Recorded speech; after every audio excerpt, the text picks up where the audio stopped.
समधिन की बात सुनकर दिवाकर सकते में आ गए। नागिन की तरह फुफकार कर निर्मला बोली, आप लोग मेरी बेटी को तरह तरह से तंग करते हैं। मैंने बेटी का ब्याह किया है, उसे आपके हाथों बेचा नहीं है। मेरी बेटी अब आपके घर नहीं जाएगी। दिवाकर ने पिछले साल ही अपने बड़े बेटे मुकुल की शादी पटना से सटे एक कस्बे के निवासी गुलाबचंद की बड़ी बेटी रूपा से की थी। लड़की देखने आए तो गुलाबचंद जी के व्यवहार से इतना प्रभावित हुए थे कि आनन फानन में रिश्ते के लिए हाँ कर दी थी। रूपा भी साधारण तौर पर नापसंद करने लायक नहीं थी। साफ रंग, छरहरा शरीर, नए नक्श भी ठीक थे। उस समय वह बीए की परीक्षा की तैयारी कर रही थी। दिवाकर को भी पढ़ी लिखी लड़की की ही तलाश थी। सो रूपा हर तरह से उन लोगों को जच गई। मुकुल को भी पसंद आ गई। शादी बिना दान दहेज के बड़ी धूमधाम से हुई। गुलाबचंद दब्बू किस्म के मर्द लगे, पर ऐसा ही होता है। दब्बू किस्म के मर्दों की पत्नियां मुखर होती हैं, लेकिन दिवाकर को निर्मला से इस तरह से बातचीत या ऐसे तेवर की उम्मीद नहीं थी। पिछले 2 महीने से नाराज होकर आने के बाद रूपा मायके में थी। दिवाकर ने सोचा था पटना का अपना काम निपटाने के बाद समधी से मिलकर रूपा की विदाई के बारे में बात कर लेंगे, लेकिन समधिन के तीखे स्वर और तीखी बातों ने दिवाकर को बेचैन कर दिया।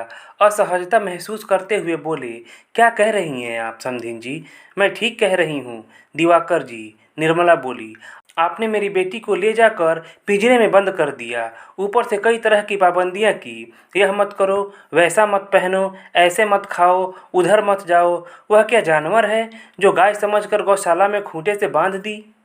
ऊपर से हमें ही दोषी ठहराते हैं कि बच्चों पर हमारा कंट्रोल नहीं है। दिवाकर को अब समझ में आया कि समधिन का गुस्सा उनकी उस बात पर है जो उन्होंने गुलाबचंद से जब वह रूपा को लाने गए थे कही थी। शादी के बाद ससुराल आई रूपा की चाल ढाल और व्यवहार से दिवाकर संतुष्ट नहीं थे। रूपा घर के अदब व कायदों को मानने को राजी नहीं थी। वह उसे बंदिश लगते थे। दिवाकर रूढ़िवादी नहीं थे, परंतु अमर्यादित आज़ादी उन्हें पसंद नहीं थी। मुकुल की माँ की सोच बहू के बारे में पारंपरिक थी। बहू सुशील और मृदुभाषी हो, घर गृहस्थी का काम जाने, बड़ों का सम्मान करे, हमेशा हंसती मुस्कुराती रहे और अपने व्यवहार से घर में खुशियाँ बिखेरे। रूपा उनकी बहू की उस तस्वीर से बिल्कुल अलग थी। वह देर रात तक टीवी पर सिनेमा व धारावाहिक देखती, देर से सो कर उठती। उठने के बाद उसे बेड टी चाहिए थी। रसोई का नाम सुनते ही उसका सिर दर्द करने लगता। वह सिर्फ मुकुल को अपना समझती थी, घर के बाकी किसी सदस्य से उसे कोई मतलब नहीं था। दिवाकर ने रूपा को बेटी की तरह मानते हुए हर तरह से समझाने की कोशिश की कि बेटी, यह तुम्हारा घर है, तुम इस घर की बड़ी बहू हो, घर की जिम्मेदारियों को समझो। लेकिन रूपा में जरा भी परिवर्तन नहीं हुआ। दिवाकर को लगा कि उन्होंने निर्मला की बाहरी चमक से प्रभावित होकर भारी भूल की। भीतर झांककर तह तक जाने का प्रयास नहीं किया। फिर भी दिवाकर को विश्वास था कि रूपा समय के साथ धीरे धीरे इन बातों को, अपनी जिम्मेदारियों को समझने लगेगी। आखिर बच्ची ही तो है। और फिर जहाँ माता पिता ने अपनी संतानों को जिम्मेदारियों का पाठ न पढ़ाया हो, बेटियों को बेटी और बहू का अंतर न समझाया हो, वहाँ ऐसा होना बहुत स्वाभाविक है। इसमें दोष रूपा का नहीं, उसके माता पिता का है। इसी बीच एक घटना घट गई। रूपा के छोटे भाई राजेश ने माँ के डांटने पर अपने कपड़ों पर तेल छिड़क कर आग लगा ली। सतर्कता के कारण वह बच गया, लेकिन यह भयंकर हादसा हो सकता था। गुलाबचंद रूपा को लेने आए तो बातों ही बातों में दिवाकर कह बैठे, भाई साहब, बुरा मत मानिएगा, आपके घर में बच्चों पर आपका नियंत्रण नहीं है। असल में दिवाकर का इशारा रूपा की ओर था, जिसे समझाकर वह हार चुके थे और हर तरह का प्रयत्न करके भी परिवार की धारा में नहीं ला पा रहे थे। यह बात गुलाबचंद निर्मला को कह देंगे और वह इस तरह इतना बुरा मान जाएंगी, दिवाकर ने सोचा भी नहीं था। लेकिन निर्मला ने जब तेवर और तैश से इसे दोहराया तो जैसे दिवाकर का आत्मसम्मान जाग उठा। क्षण भर को यही ख्याल जागा कि यह औरत उन्हें भी गुलाबचंद समझती है क्या? गुलाबचंद उसकी धौंस सह सकते हैं, उन पर क्यों धौंस जमाएगी यह औरत? विवाद वहीं उत्पन्न होता है जहां व्यक्ति सीमा रेखा का उल्लंघन करता है। दिवाकर को लगा निर्मला अपनी पारिवारिक सीमा लांघकर उनकी पारिवारिक व्यवस्था में दखल देने की ज्यादती कर रही है। वह बोल उठे, सचमुच आपके घर में किसी पर किसी का नियंत्रण नहीं है, सभी अपने मन के हैं। बड़ों की इज्जत की किसी को परवाह नहीं है। राजेश ने आग लगा ली, गनीमत थी सिर्फ थोड़ा सा पैर जला, बड़ा हादसा हो जाता तो क्या होता। दिवाकर ने यह भी समझाने के लिए कहा था, परंतु निर्मला को यह बात उसकी सत्ता को चुनौती और व्यंग सी लगी। वह तिलमिला उठी। उसी समय गुलाबचंद वहां आ गए। दिवाकर ने गुलाबचंद से कहा, भाई साहब, रूपा को आए 2 महीने हो गए हैं, आप कब उसे विदा करेंगे? यह क्या बोलेंगे? निर्मला तमतमाए स्वर में बोली, मैं कह चुकी हूँ कि मेरी बेटी अब उस घर में कभी नहीं जाएगी। आप एक बात भूल रही हैं समधिन जी। दिवाकर कुर्सी छोड़कर खड़े हो गए और समझाते हुए बोले, रूपा अब हमारे घर की बहू है, उस पर आपका नहीं हमारा हक बनता है। आप अपने अहम को बेटी के भविष्य से जोड़कर अच्छा नहीं कर रही हैं। ठंडे दिमाग से सोच कर देखिए। मैं जा रहा हूँ, लेकिन अब मैं या मुकुल रूपा को विदा कराने नहीं आएंगे। आप लोगों की इच्छा होगी तो बेटी को भेज दीजिएगा, या फिर सारी जिंदगी अपने घर पर ही रखे रहिएगा। निर्मला ने चीख कर कहा, हाँ, हम उसे सारी जिंदगी रखेंगे, पर आपके घर कभी नहीं भेजेंगे। दिवाकर निर्मला की बात सुनते हुए भी अनसुनी कर बाहर निकल गए। दिवाकर के जाने के बाद निर्मला थके हुए योद्धा की तरह धम से सोफे पर बैठ गई। दिवाकर इतनी बड़ी बड़ी बातें कह गए और आपको कुछ बोलते नहीं बना? मैं क्या कहता, तुम तो बोल ही रही थी। गुलाबचंद ने सफाई दी। आप मर्द हैं या माटी का लोंदा? वह आदमी आपकी पत्नी का अपमान कर गया और आप चुपचाप उसका चेहरा देखते रहे। गुलाबचंद ने देखा कि निर्मला बहुत नाराज है और अपनी आदत के अनुसार जो भी उसके सामने पड़ेगा उसी पर झल्लाएगी, इसलिए वहाँ से हट जाना ही उचित समझा। गुलाबचंद के जाने के बाद निर्मला ने तेज स्वर में रूपा को आवाज़ दी, रूपा! आई मम्मी के साथ ही रूपा बगल के कमरे से निकलकर सामने आ गई। निर्मला ने सीधे रूपा की ओर देखा। उसकी मांग में सिंदूर भरा हुआ था। वह गुस्से में तिलमिला कर बोली, मैंने तुझे सिंदूर लगाने को मना किया है ना? तू मानती क्यों नहीं? जाकर सिंदूर धो दे। रूपा वहां से चली आई। रूपा पशुपेश में थी, क्या करे क्या ना करे। वह सास और पति से झगड़कर गुस्से में आई थी। मम्मी को रो रो कर उसने सारा हाल बताया था और यह भी कहा था कि वह उस घर में नहीं जाना चाहती। मम्मी ने भी कहा था वह उस घर में नहीं जाएगी और उन्होंने सिंदूर लगाने को मना किया था। रूपा ने तब मम्मी के कहने पर सिंदूर पोंछ दिया था, पर बालों में कंघा करते वक्त अनायास ही उसके हाथ सिंदूर की डिबिया और मांग तक पहुंच जाते।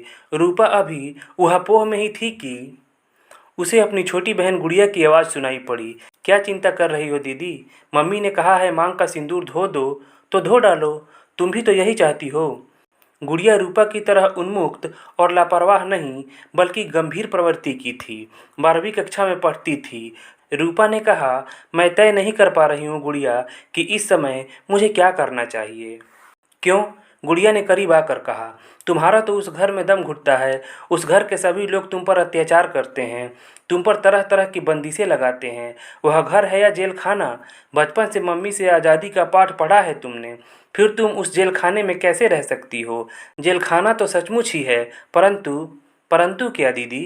गुड़िया ने रूपा की बात को बीच में काटते हुए कहा, यही मौका है, बंधन तोड़कर बाहर निकल आओ और आज़ाद पंछी की तरह घूमो। इस सिंदूर में क्या रखा है? शादी तो एक धोखा है, पवित्र धोखा, आत्मा के बंधन के नाम पर धोखा। असल में यह औरतों को मर्दों का गुलाम बनाने का फंदा है ना दीदी? तुम ठीक कह रही हो गुड़िया। रूपा को लगा गुड़िया उसका समर्थन कर रही है, पर अगले ही पल गुड़िया का जवाब सुनकर वह चकरा गई। मेरी बात मानोगी दीदी? तुम अभी ही ससुराल वापस चली जाओ, वही तुम्हारा घर है। हम बेटियों के लिए माँ बाप का घर शादी के पहले तक ही होता है, शादी के बाद ससुराल ही हमारा अपना घर होता है। तुम अपने आसपास देखो, कहीं दिखाई पड़ता है ऐसा कि शादी के बाद बेटी पिता के घर पर रह रही है? रूपा को कुछ उत्तर देते न बना। सच तो यही है दीदी कि मम्मी तुम्हारे कष्टों के लिए यह रिश्ता नहीं तोड़ रही, अपने अहम की तुष्टि के लिए तोड़ रही है। उन्हें आपके ससुर का कहना बुरा लगा है। मम्मी को तो तुम जानती ही हो और मैं भी। जरा सोचो दीदी, रिश्ता टूटने से उनका क्या बिगड़ेगा? लड़के वाले हैं, जीजा जी की दूसरी शादी हो जाएगी, पर तुम्हारा क्या होगा? तुम्हें शादी के बंधन में नहीं बंधना हो तो अलग बात है, वरना परित्यक्तता का दाग तो लग ही जाएगा। फिर मुकुल जीजा जी या उनके घर वाले जालिम हैं ऐसा तो नहीं लगता। मैं भी तो तुम्हारे ससुराल हो आई हूँ। मुझे उनकी पाबंदियों वाली बातें बर्दाश्त नहीं होती। रूपा ने अपना पक्ष रखने की नीयत से कहा, ठीक है, तुम्हें उनकी नसीहत, उनकी सीख अच्छी नहीं लगती और इसी को तुमने अत्याचार का नाम देकर बार बार मम्मी से शिकायत की है। लेकिन जब मम्मी डांटती है तो कैसे बर्दाश्त कर लेती हो? तुम कहना चाहती हो गुड़िया मुझे ससुराल लौट जाना चाहिए? हाँ दीदी, इसी में हम सब की भलाई है, गुड़िया ने कहा। इससे तुम्हारी इज्जत और ज़िंदगी बर्बाद होने से बच जाएगी। दोनों परिवारों की इज्जत रह जाएगी। यदि ऐसा नहीं हुआ तो मेरी शादी नहीं हो पाएगी। वह कैसे? रूपा ने विस्मय से पूछा। जिस परिवार की बेटी साधारण समस्याओं के लिए पति और ससुराल छोड़कर पिता के घर बैठी हो, उस परिवार में कौन रिश्ता जोड़ने आएगा? गुड़िया ने कहा। लेकिन मम्मी, मम्मी की परवाह मत करो दीदी, तुम अपना भविष्य देखो। मम्मी भी तो किसी घर की बेटी है। वह क्यों नहीं रही अपने मायके में, जो तुम्हारी ससुराल छुड़ाना चाहती है? रूपा ने आश्चर्य से गुड़िया को देखा कि इतनी छोटी सी लड़की और इतनी समझदारी, इतना ज्ञान कहाँ से आया उसके पास। एक बात तुम्हें और बताती हूँ दीदी, लड़का हो या लड़की, उम्र के साथ जिम्मेदारियाँ भी बदलती हैं और उसी के साथ विचार भी। आज मम्मी जीन्स पहने तो अच्छा लगेगा, बोलो ना, अच्छा लगेगा? रूपा ने तात्पर्य न समझते हुए भी कहा, नहीं। ठीक उसी तरह बहू के लिबास में मर्यादा की मांग की जाए तो बुरा क्यों लगना चाहिए? तुम तो सलवार कमीज ही पहनती रही, मुझे जीन्स पसंद है, परंतु शादी के बाद बहू की मर्यादा वाला लिबास ही पहनूंगी। गुड़िया और भी कुछ कहती, पर रूपा अपने भीतर चल रहे मंथन में डूब गई। अगली सुबह रूपा मम्मी के सामने आई तो निर्मला ने अवाक होकर उसे देखा। वह ससुराल की साड़ी पहने और श्रृंगार किए हुए थी, मांग में सिंदूर दमक रहा था। निर्मला चीख उठी, यह क्या किया है तूने? मैंने तुझे सिंदूर ना लगाने को कहा था। पति के जीवित रहते सिंदूर नहीं धो सकती, रूपा ने साहस करके कहा। कौन पति? कैसा पति? मर गया तेरा पति। मम्मी, ऐसा मत कहिए, मैं ससुराल जाने के लिए आपसे अनुमति लेने आई हूँ। क्या ससुराल जाएगी? दिमाग फिर गया है क्या तेरा? दिमाग तो पहले फिरा हुआ था मम्मी। बगल के कमरे से निकलकर गुड़िया सामने आ गई। तुम्हें तो खुश होना चाहिए कि दीदी अपने घर जा रही है। इसके साथ ही महीनों से चला आ रहा दोनों परिवारों के बीच का तनाव खत्म हो जाएगा। तू चुप रह, बड़ी समझदार हो गई है, मेरी कोख से जन्मी मुझी को सबक सिखा रही है, निर्मला गर्जी। तुम चाहे जितना बिगड़ लो मम्मी, दीदी अब यहाँ नहीं रहेंगी, अपने ससुराल जाएंगी, आज और अभी। देखती हूँ कौन ले जाता है इसे, निर्मला चीखी। पापा लेकर जाएंगे, और यदि पापा नहीं ले गए तो मैं दीदी को छोड़ कर आऊँगी। निर्मला अपना गुस्सा नहीं रोक सकी, उठकर एक जोरदार तमाचा जड़ दिया गुड़िया के गाल पर, फिर उसकी गर्दन पकड़कर झकझोरने लगी। नालायक, मुझे जवाब देती है? रूपा गुड़िया को छुड़ाकर निर्मला के सामने सीधी खड़ी हो गई। उसकी आंखों में आज तेज था। निर्मला की आंखों में देखते हुए बोली, बस कीजिए मम्मी, हद हो गई। मैं बच्ची नहीं हूँ, बालिग हूँ। अपने बारे में सोचने समझने और फैसला लेने का मुझे पूरा हक है। मैंने ससुराल वापस जाने का फैसला कर लिया है और जाऊंगी ही। मुझे कोई नहीं रोक सकता। निर्मला गस खाकर धम से सोफे पर बैठ गई। कल दिवाकर के साथ बहस की जंग में जीती थी या हारी थी, ठीक ठीक नहीं मालूम, पर आज अपनी सत्ता और अहम के युद्ध में पूरी तरह परास्त हो गई थी वह। दोस्तों, अगर कहानी अच्छी लगी हो तो प्लीज़ लाइक कीजिएगा। चैनल को सब्सक्राइब नहीं किया है तो चैनल को सब्सक्राइब कर लीजिएगा। चलिए मिलते हैं अगले कहानी वाले वीडियो में। धन्यवाद।